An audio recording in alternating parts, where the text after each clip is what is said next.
coronavirus because it could hurt Chinese Americans. They said. They never explained how, but they said it. Watch. The president referred to the coronavirus as a, quote, foreign virus. And I think it's going to it's going to come across to a lot of Americans as smacking of xenophobia. Xenophobic wartime Trump, where he thinks the only path now is to basically declare the virus public enemy number one, paint it in somewhat racist terms. The xenophobia and the racism in outbreak is such a common thing, and it is incredibly dangerous. It is problematic, and it is scary, and I just really want to call that out. Why do you keep calling this the Chinese virus?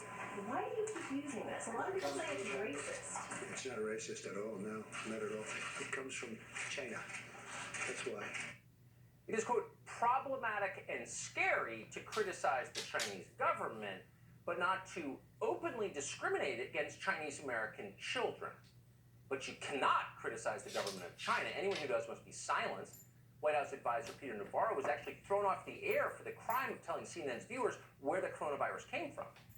And I will say that this virus that is affecting the United States right now is the China virus, the CCP you know what? virus. We let you say that once, Peter. Please don't say it again on the show. I know why you're saying China virus. it. All right, Peter Navarro, we appreciate you being with us. I know what you're trying to do there. I know why you're saying it, the anchor scolds. Right. You're not allowed to say certain things on the air in CNN or MSNBC, or else you might start thinking for yourself. Watch.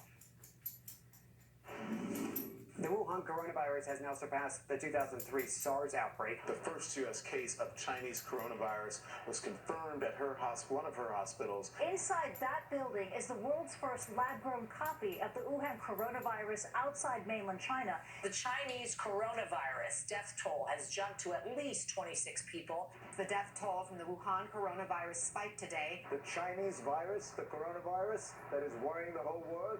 This comes as the Chinese coronavirus death toll has jumped to at least 26 people and sickened at least 835 people.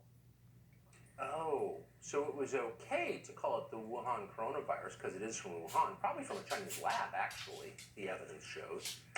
But once that became a public relations problem for the Chinese government, you were racist for saying it. So what can we conclude?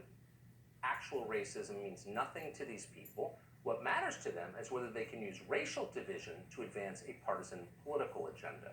Where's the ACLU in all this? The ACLU spent, about 100 years worrying about racial discrimination. They were always left-wing. They did some pretty virtuous things. But they announced on Thursday that they have no problem with systemic racial discrimination in college admissions. Quote, calling for an end to consideration of race in college admissions threatens the future of campus diversity. Oh, in other words, says the ACLU, we need racism because it brings us diversity. This, it goes without saying, is totally grotesque. That's why almost nobody says it out loud. They don't want you to talk about it because they can't defend it. And in fact, once the words hit the air and people look at them, they realize, wow, this is disgusting. And yet, Kamala Harris supports it. Along with the ACLU, she is pushing to eliminate the core anti-discrimination law in California. We can't say this enough. That's how shocking it is. In the 1990s, Californians passed, by popular vote, Proposition 209. That recognized that giving racial preference is wrong. It's morally wrong. But Democrats have changed their view. Now they understand that discrimination is key to their goals. A caste system, a system in which Americans are rewarded or punished based on how they were born, allows them to take and maintain power. So in some ways, the man who started this debate, at least in the modern era, is a man called Ward Connerly. He's the president of Californians for Equal Rights. He's the author of the original California anti-discrimination law that Kamala Harris and others are now trying to overturn. And he joins us tonight. Mr. Connerly, thanks so much for coming on. I am delighted to be with you. Thank you for calling attention to this problem. It's a little bit stunning. I mean, I've thought of you many times because I'm old enough to remember when you got this ballot initiative through in California. How do you feel seeing the leaders of the modern Democratic Party work to overturn it? I am saddened, disappointed. I long for the days of John F. Kennedy and Hubert Humphrey and all of those who were champions of civil rights. But this whole business of diversity, in quotes, has taken over throughout the country. And in the name of affirmative action, we are doing discriminatory acts against people largely who are white and of Asian descent, primarily Americans who are Chinese in descent, but Americans. We're doing it and nobody seems to care. And the entire political structure, which is